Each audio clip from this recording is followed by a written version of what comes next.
3장 23절입니다.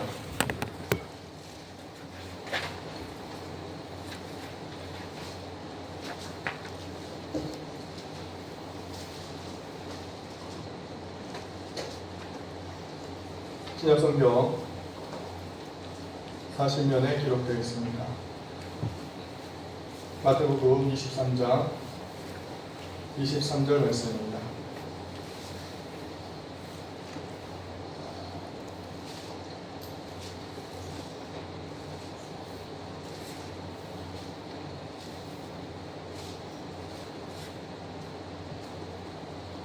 다 자신 줄 알고 우리 한 목소리로 읽겠습니다. 화 있을진저 외식하는 서기관들과 바리새인들이여, 너희가 박하와 회양과 금채의 11조를 드리되 율법에 더 중한과 정의와 긍휼과 믿음은 버렸도다. 그러나 이것도 행하고 진도 버리지 말아야 할지니라. 아멘.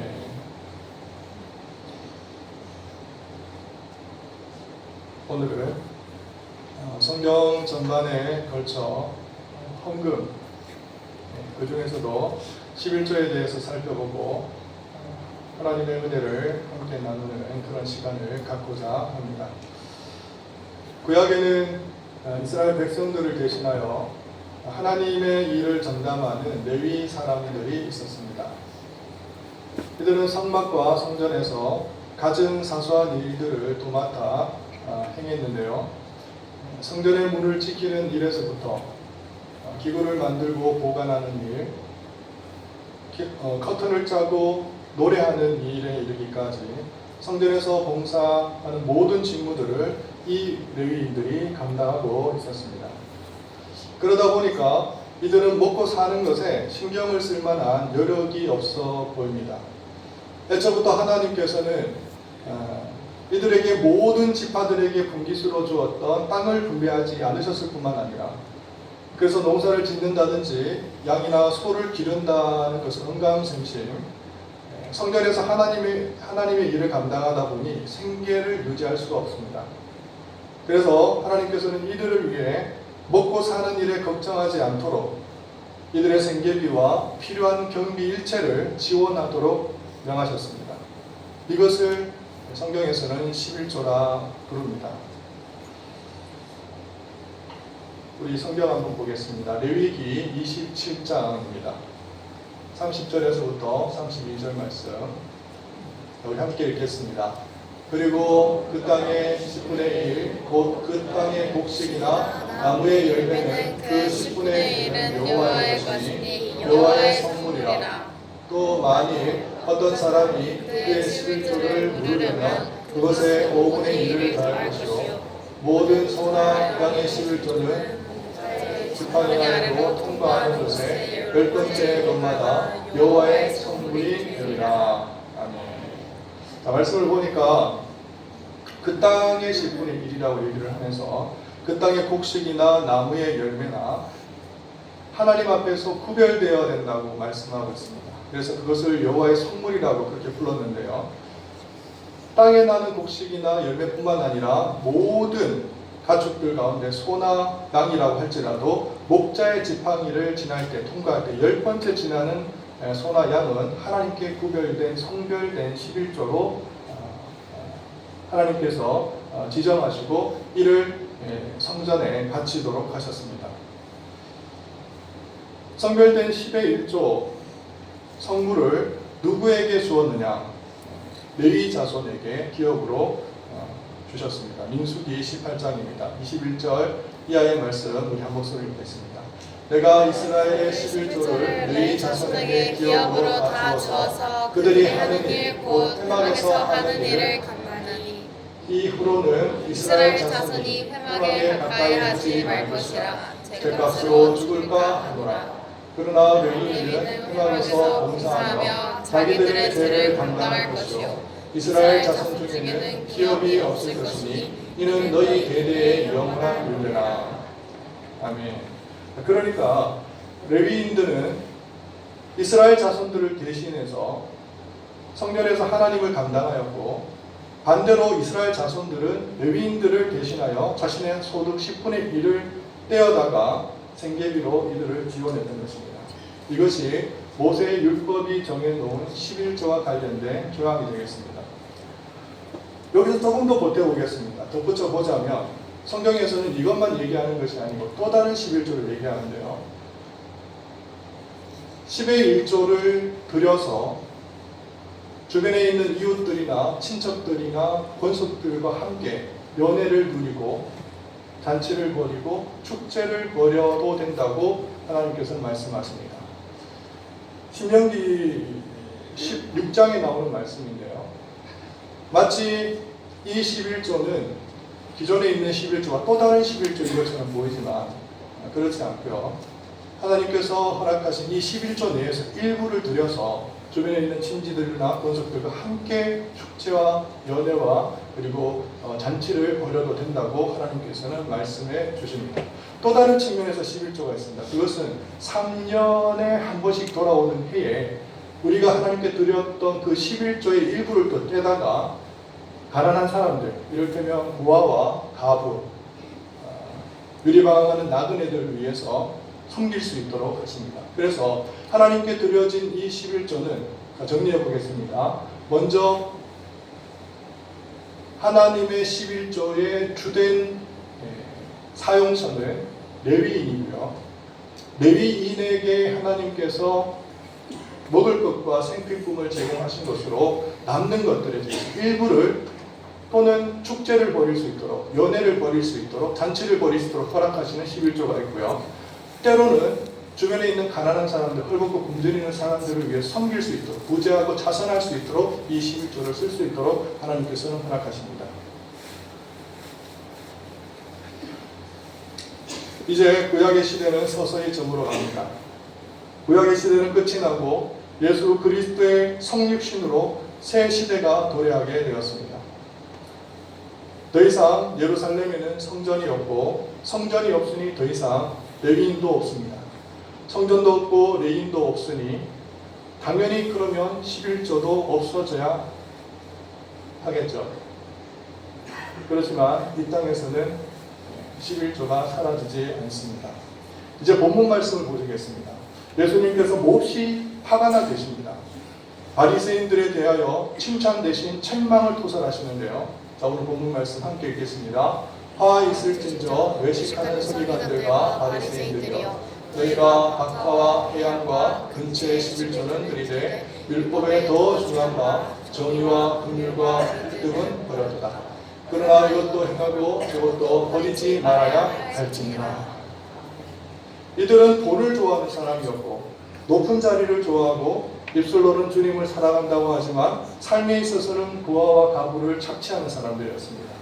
이런 자들이 하나님께 11조를 드리고 있었는데 하나님의 은혜와 그에 대한 감격과 겸손의 자세로 드린 것이 아니라 자신을 과시하고 자랑하고 외식하기 위해서, 드러내기 위해서 11조를 드렸다고 하는 겁니다. 바리새인들에게 11조가 없어졌다고 더 이상 내지 않아도 된다고 주님께서는 말씀하신 것이 아니라 도리어 11조는 신약시대에도 유효할 뿐만 아니라 신약시대에 살고 있는 바리새인들에게 있어 11조라고 하는 것이 전혀 감을 잡지 못하고 있었는데 주님께서는 오히려 이들에게 참된 11조가 무엇인지, 참된 11조에 대한 정신이 무엇인지를 이들에게 가르쳐 주기를 원하셨던 것입니다. 다시 한번 제가 언급하겠습니다. 너희가 박하와 회양과 근처의 11조는 드리되 율법에 더 중한 바 정의와 긍휼과 믿음은 버려두다. 그러나 이것도 행하고 저것도 버리지 말아야 할지니라. 11조에는 정신이 있다는 것입니다. 내용이 있고 의미가 있고 본질이 있습니다. 11조에는 형식만 있는 것이 아니라 내용이 있으니 이것만 취하고 저것은 버려도 되는 것이 아니고 이것도 취하고 저것도 갖추어야 한다고 주님께서는 말씀하고 있는 것입니다. 또 다른 말씀 우리가 보셔야 되겠는데요. 히브리서 7장의 말씀입니다. 좀 길기는 하지만 우리가 11조의 정신을 되새기기 위해서는 여기를 꼭 봐야 하겠습니다. 히브리서 7장 4절 이하의 말씀입니다. 우리 함께 좀 길기는 하지만 함께 읽도록 합니다. 이 사람이 얼마나 높은가 높은가를 생각해보라. 생각해보라. 조상 아브라함도 노량물 중 10분의 1을 그에게 주었느니라. 레위의 아들들 가운데 제사장의 직분을 받은 자들은 율법을 따라 아브라함의 허리에서 난 자라도 자기 형제인 백성에게서 10분의 1을 취하라는 명령을 받았으나 레위 후보에 들지 아니한 멜기세덱은 아브라함에게서 10분의 1을 취하고 약속을 받은 그를 위하여 복을 빌었나니 논란의 여지없이 낮은 자가 높은 자에게서 축복을 받느니라. 또 여기는 죽을 자들이 10분의 1을 받으나 저기는 산다고 증거를 얻은 자가 받았느니라. 또한 10분의 1을 받는 레위도 아브라함으로 말미암아 10분의 1을 바친다고 할 수 있나니 이는 멜기세덱이 아브라함을 만날 때에 레위는 이미 자기 조상의 허리에 있었음이라. 아브라함이 전쟁을 지금 돌아오는 길입니다. 자기가 살아가는 롯의 그 재물들을 적군으로부터 탈취한 이후에 전리품을 가지고 돌아오는 길에 누구를 만나느냐 하면 멜기세덱이라고 하는 하나님의 지극한 제사장을 만나게 됩니다.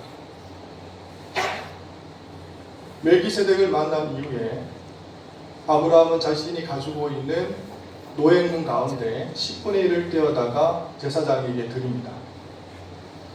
우리가 한번 생각해 볼 수 있는 것은 누가 높은 사람인가 하는 겁니다. 아브라함은 믿음의 조상입니다. 인간적으로 볼 것 같으면 이스라엘에게 있어서는 뿌리고 근본입니다. 최고봉입니다. 그런데 아브라함이 멜기세덱에게 10분의 1을 떼어다가 다시 말하면 11조를 드렸을 때 누가 누구를 축복하느냐 하면 멜기세덱이 아브라함을 축복한다는 것입니다. 우리는 이 11조라고 하는 것이 모세의 율법에 의해서 정해진 것으로 그렇게 알고 있는데 실은 그렇지 않고 아브라함이 먼저 드렸다는 겁니다. 그것도 누구냐면 멜기세덱에게 드렸습니다. 멜기세덱은 어떤 사람인가? 여기에 대한 히브리서의 평가입니다. 우리가 읽지는 않았지만 그를 이렇게 정의합니다.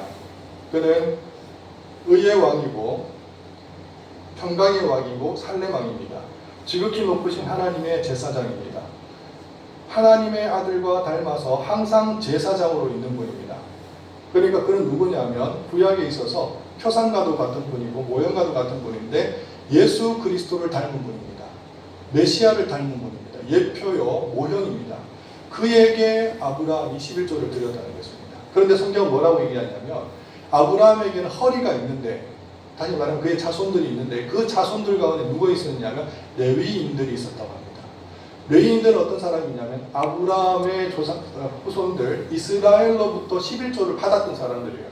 11조를 받았던 사람들이 레위인인데 다시 말하면 아브라함이 멜기세덱에게 11조를 드릴 때 누구도 함께 드렸냐면 레위인들도 함께 드렸다는 겁니다. 그러면 레위인에게 11조를 바친 수많은 이스라엘 민족들과 백성들과 함께 아브라함은 멜기세덱에게 11조를 바친 것입니다.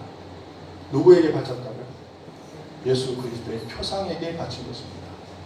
그러면 11조의 정신이 드러납니다. 11조는 무엇입니까? 제가 히브리서와 함께 오늘 본문과 더불어 4개의 구절을 인용했습니다. 11조라고 하는 것은 여러분들이 이미 인식을 하시고 또 인지를 하셨겠습니다만 단순히 하나님께서 이 모든 것을 만물을 창조하시고 지으시고 조성하셨고 그것을 통치하시기 때문에 그것을 우리에게 주셨기 때문에 감사하는 차원에서 우리가 눈으로 보거나 손으로 만지거나 가시적으로 물질적인 것에 대해서 감사하는 차원으로 하나님께 드리는 그런 11조도 옳은 것이고 훌륭한 것이지만 더 깊이 들어가서 참된 11조의 정신은 무엇인가 하면 예수 그리스도에 대한 믿음의 표현입니다.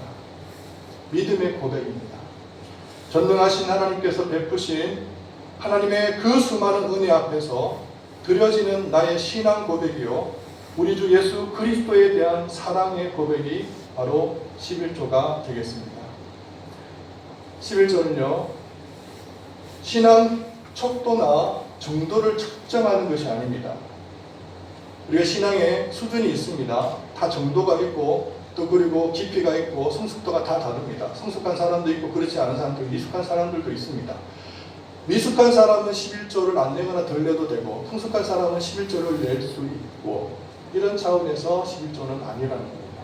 11조는 뭐냐면 구원받은 사람이라면 다 내야 되는 것이 11조입니다. 왜? 신앙 법이기 때문에 그렇습니다. 여러분 우리가 주님을 영접하면은 신앙을 고백하면은 우리는 세례를 받습니다. 우리가 주님을 영접하면 성도로 우리는 부름을 받습니다. 우리가 예수 그리스도를 영접하면 영원한 생명 가운데 생명을 얻습니다. 우리가 예수 그리스도를 영접하면 하나님의 자녀로 예수 그리스도의 제자로 부름을 받습니다. 마찬가지로 우리가 예수 그리스도를 믿는 순간 우리는 11조를 드려야만 하는 겁니다. 왜 그렇습니까? 우리는 주님 안에 있고 주님을 나의 구주로 고백하고 영접했기 때문에 우리가 신앙이 있다면, 우리가 주님을 사랑한다면 당연히 우리 소득의 10분의 1을 떼어다가 하나님 앞에 드려야만 하는 것입니다. 말라기 3장에는 이렇게 되어 있습니다. 사람이 어찌 하나님의 것을 도둑질하겠느냐? 그러나 너희는 나의 것을 도둑질하고도 말하기를 우리가 어떻게 주의 것을 도둑질하였나이까 하는도다. 주님께서 말씀하실 때 뭐라고 말씀하시는 이 11조는 나의 것이라고 말씀하십니다. 나의 것. 그러면서 11조를 내지 않는 자들이 하시는 말씀이 도둑질하였다는 것입니다. 도둑질. 가로챘다는 겁니다. 탈취했다는 겁니다. 강탈했다는 겁니다. 누구 것을? 하나님의 것을 가로챘다고 말씀을 하고 있습니다. 11조는 단지 금전적인 문제가 아니고 11조는 단지 재물의 문제가 아닙니다. 여기에 빠지면 우리는 오류에 빠질 수밖에 없고 헤매일 수밖에 없습니다. 11조라고 하는 것은 주 예수 그리스도를 우리를 사랑하셔서 우리를 위하여서 이 땅에 오셔서 그분이 수치를 당하시고 수모를 당하시고 조롱과 멸시를 당하시면서 십자가에서 기꺼이 우리를 위해서 피 흘리시고 고통당하시고 하나님으로부터 심판을 받으셔서 우리를 건져내신 그 사랑에 감복하고 감사해서 하나님 앞에 드리는 사랑의 증표요 표현입니다. 그렇기 때문에 이것을 가로챘다고 하는 것은 하나님을 능멸하는 것이고 하나님을 마무리 여는 것이고 하나님을 조롱하는 것이고 하나님을 멸시하는 것입니다. 그래서 하나님께서는 뭐라고 얘기하시면 나의 것을 강탈했다는 겁니다. 도둑질했다는 것입니다. 사랑하는 성도 여러분, 우리가 어떻게 하나님의 것을 도둑질할 수 있습니까? 어떻게 우리가 하나님의 것을 강탈할 수가 있습니까? 할 수도 없을 뿐만 아니라 해서도 안 되는 일입니다. 많은 사람들이 이렇게 얘기합니다.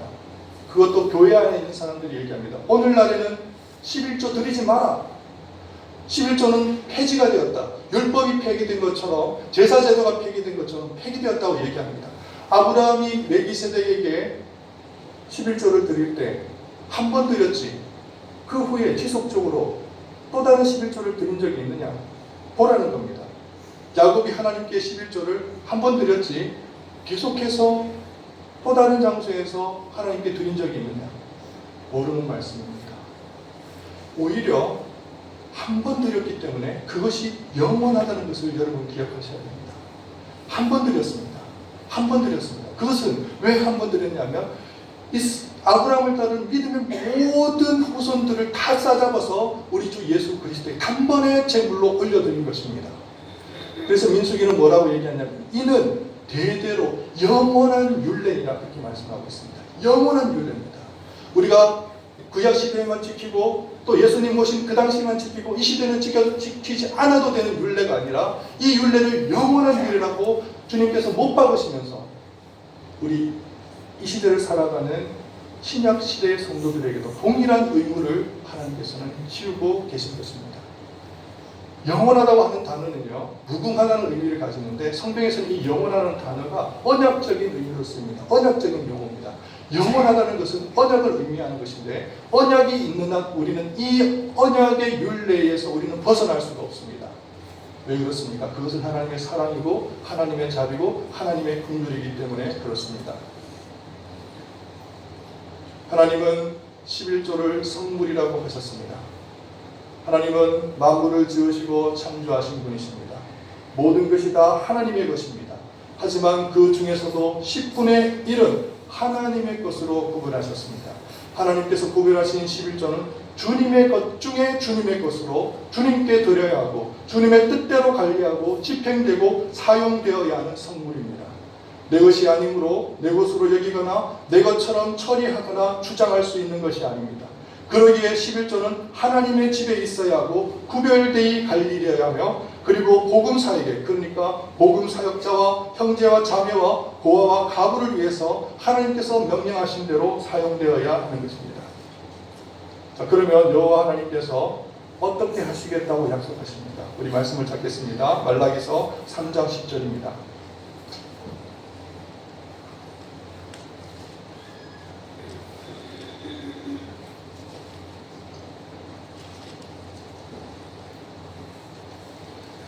말라기서 3장 10절 우리 한 목소리를 읽겠습니다. 만군의 여호와께서 이르노라 너희의 온전한 11조를 창고에 두여 나의 집에 양식이 있게 하고 그것으로 나를 시험하여 내가 하늘 문을 열고 너희에게 복을 쌓을 것이 없도록 굳지 아니하나. 할렐루야. 하나님께서 복을 쏟아주시고 부어주신다고 약속하셨습니다. 그런데 이 말씀을 잘 한번 보시기를 원합니다. 우리가 드린 것은 작은 것이고 약소한 것이고 소중의 것입니다. 그럼에도 불구하고 하나님께서는 우리가 드린 것과 비교할 수 없을 정도로 상대적으로 엄청나게 크고 놀랍고 위대한 것을 우리에게 부어준다고 말씀하시는데 여러분들은 여기서 하나님께서 부어주신다고 하니까 이걸 복이라고 얘기하니까 또 다른 또 물질적인 것들, 가시적인 것들, 손에 잡히는 것들로 생각하면 안 되는 겁니다. 하나님께서 주시고자 하는 것은 뭐하냐면 하나님에 대한 사랑의 고백이기 때문에 이것은 율법적인 것이 아니고 언약적인 것이기 때문에 늘 우리는 주님을 의지하고 주님을 의식해야만 합니다. 다시 말씀드리면 11조를 드리면이라는 뜻은 다른 뜻입니다. 우리가 주님 안에 있으면입니다. 그럼 주님 안에 믿음 안에 있으면 하나님께서 어떻게 하시겠다? 선물을 주십니다. 누구를 주십니까? 성령님을 주시는 겁니다. 예수 그리스도를 주시는 겁니다. 이것이 우리의 참된 복이고 영원한 복이 되는 것입니다. 물질적인 것이 아닙니다. 형통이라고 하는 것은 영적인 것이고 영원한 것인데 우리는 연약해서 늘 넘어지기 쉬운 것은 뭐냐? 성경에서 복이라고 얘기할 때 늘 물질적인 것에 의식을 갖고 생각을 하니까 넘어지고 쓰러지고 또 다른 시험에 빠질 수밖에 없는 것입니다. 영원한 복입니다. 예수 그리스도를 우리에게 허락하신다고 약속해 주고 있는 것입니다. 그래서 믿음의 눈으로 보는 자는 11조를 드리지 않을 수가 없는 것입니다. 이제 말씀을 맺겠습니다. 11조는 신앙 고백입니다. 가시적이고 물질적이고 손으로 만져지고 눈으로 보여지는 것에 대한 감사로 드려지는 신앙 고백의 정도가 아니라 11조는 삼위 하나님의 언약적 사랑에 대한 신앙의 고백이고 예수 그리스도를 통해 모든 것을 쏟으신 하나님의 은혜에 대한 사랑의 고백입니다. 우리는 이것을 하고 저것도 해야 할 줄 믿습니다. 다시 오늘 본문 말씀을 읽는 것으로 말씀을 마치겠습니다. 너희는 박하와 해양과 근처의 11조를 드리되 율법에 더 중한 바 정의와 긍휼과 믿음은 버렸도다. 그러니 이것도 행하고 저것도 버리지 말아야 할지니라. 이것도 행하고 저것도 버리지 않는 저와 여러분 되시기를 바랍니다. 기도하겠습니다. 사랑과 은혜가 풍성하신 하나님 아버지, 우리가 주님 안에 있음으로 인하여 감사를 드립니다. 주님께서 우리를 불러주시고 주의 자녀 삼으시고 이 땅에 육신으로 오셔서 주님이 쏟을 수 있는 모든 것들을 쏟으시고 주님께서 사랑으로 긍휼로 자비로 우리를 맞아주시니 감사를 드립니다. 이에 감격하여 하나님 우리의 소득 가운데 10분의 1을 주님 앞에 올려드리오니 하나님께서 받아주시고 흠양하여 주시고 하나님 기뻐하여 주시옵소서. 이것도 행하고 저것도 행할 수 있는 이런 신실한 우리에게는 모든 것을 될 수 있도록 은혜 나누어 주시옵소서. 감사를 드리며 우리 주 예수 그리스도의 이름